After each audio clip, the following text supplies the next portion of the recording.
Hudson O'Neal is 100 grand richer today, but did anyone even notice? We'll talk about that, plus spicy comments from Brandon Sheppard and drama on Monday night from Wayne County. Let's go.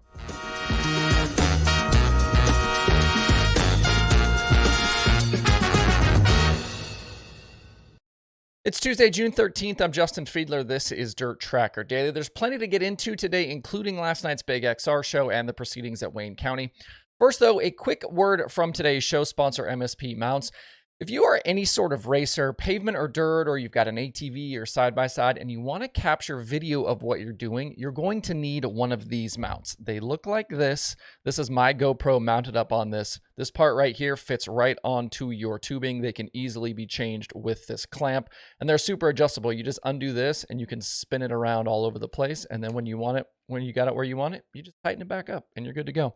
They are, like I said, super adjustable. They fit all sorts of tubing sizes. They're perfect for your action cameras like the GoPro I had mounted. MSP mounts were created by sprint car racer Dan McCarran, and you've heard me talk about these before. MSP supported several shows back in December and January, and since then I actually get asked pretty regularly about them and where to get one. I've answered emails and DMs from a bunch of folks looking to use them to start capturing content or to upgrade their current setups. You don't need any tools to put them on or take them off, and it's why some of the biggest players in the content game right now use them, like Flow Racing, like Swindell Speed Lab. And because they were created and designed by a dirt racer, you know they can handle whatever you throw at them. As a special offer for my DIRTtracker watchers and listeners, the 10% off deal is back. Head over to mspmounts.com, use code DIRTtracker at checkout to take advantage. That's DIRTRACKR at checkout to get 10% off at mspmounts.com. I'll also have links below in the video description. Thanks to MSP and Dan for their continued support of what I'm doing.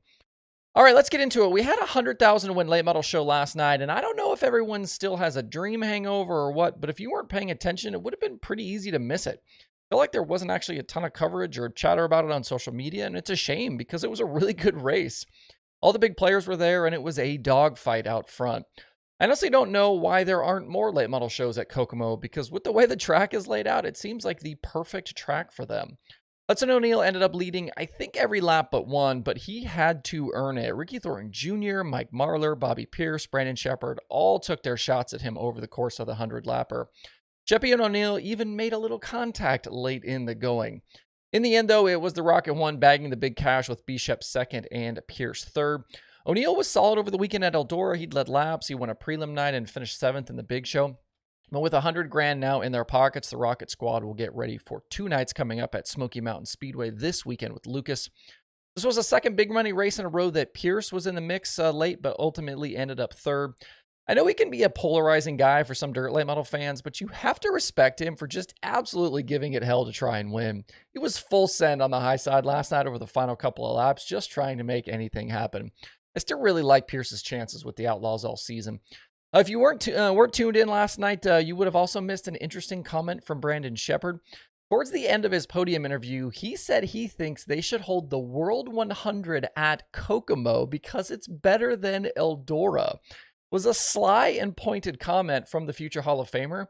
You have to wonder how many other guys have similar feelings about what went down over the weekend at the Dream. If you want to see Sheppard's full interview, it's available on the XR social media channels.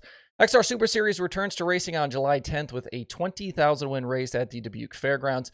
If you want some more dirt racing this week, more dirt late model racing this week, Appalachian Mountain Speedway Speed Week continues tonight at Path Valley, and the Summer Nationals get rolling tomorrow.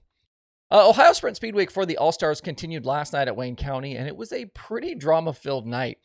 The Sunday show at Wayne County was lost to rain, and things were still very wet yesterday. It was one of those days where you could have made a pretty compelling case either way to race or to cancel. There were several drivers' meetings throughout the day and night, but eventually the show did go on after a lengthy delay for extra track work. Before the program even got going, though, Cale Thomas and the 49X team loaded up and left, and Lee Jacobs and Logan Forler decided against racing as well. After qualifying was completed, the teams met with the series again, and the decision was made to shorten the feature to 25 laps and make the night show-up points only. More teams dropped out at that point, including Danny Dietrich, Blake Hahn, Henry Malkut, Skylar G, Connor Morell, and Danny Muma. And later we lost Zeb Wise, Cy Lynch, and Tyler Wiles. Darren Naida was scheduled to start 22nd in the main event after grabbing a B-main transfer, but his front axle broke during pace laps for the feature, and he had to bow out as well. Wikipedia on Twitter was all over the coverage all night, and he tweeted that 32 cars of the original 41 who showed up attempted their heat race. In the night's feature, Cole Macedo and Cap Henry led laps early before Tyler Courtney took over and led the final 17 laps to score the $10,000 win. Henry settled for second, with Ricky Peterson charging from 14th to finish an impressive third. There were a number of DNFs, but it honestly wasn't the worst track I've ever seen. I feel like the California guys were sitting at home wondering what the big deal was. It was a no-win situation, no matter how you slice it. I certainly don't fault anyone who loaded up and left, and I appreciate the massive effort the track crew put in to try and keep the surface as raceable as possible. There were actually very few incidents on the night, and not a single flip or red flag the entire program. And kudos to Wayne County for not trimming the purse, because they very easily could have done that as well.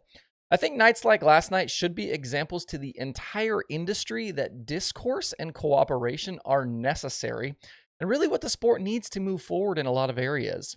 I wish drivers would do more to band together like they did last night to improve real safety issues, and not just on nights where the track is going to rut up.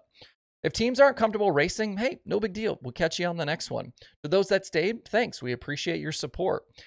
Be adults, handle things rationally. And I think there was quite a bit of that last night. I'm sure there was some of that didn't happen, but I'm sure there was a lot of it that happened as well. And I think regardless of how things went last night, some were going to leave in a better mood than others, and I think everyone involved did as good of a job as they could have given the circumstances. Ohio Sprint Speed Week was scheduled to continue tonight at Sharon Speedway, but as of this morning, that race is canceled.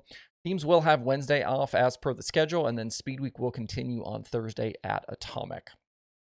Elsewhere tonight, there's no rest for the USAC staff and competitors, as on the heels of the end of Indiana Midget Week, Eastern Storm gets rolling tonight for the National Sprint Cars. 6 straight nights of racing with stops at Grandview, Bridgeport, Big Diamond, Williams Grove, Port Royal, and Action Track USA coming up. Brady Bacon is the championship leader right now over Kyle Cummins and Jake Swanson, and the Macho Man is the defending winner at Grandview, which is the track hosting tonight.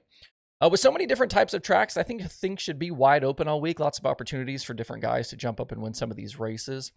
If you aren't in the Northeast, every night will be streamed live over on Flow Racing. Also tonight, the Super DIRTcar Series Big Block Modifieds get rolling again at Albany Saratoga Speedway, and then they'll race again tomorrow night at Airborne Speedway. Tonight is $7,500 to win, and Matt Williamson brings in a very small 3-point advantage in the standings over Matt Sheppard. So far this season, Williamson has 4 wins, while Max McLaughlin and Sheppard have 1 each. Both nights should feature strong fields of modifieds, and you can watch live over on Dirt Vision. That's it for today's daily. The streaming schedule is busy for a Tuesday, so make sure to drop by DIRTtracker.com to see what's happening. If you want to hear more from me today, I'm jumping on Winged Nation at noon Eastern to co-host with Steve Post. We'll be talking to David Gravel and Narcs Jim Allen, so check that one out. Hope you guys have a good Tuesday out there. We'll see you right back here tomorrow.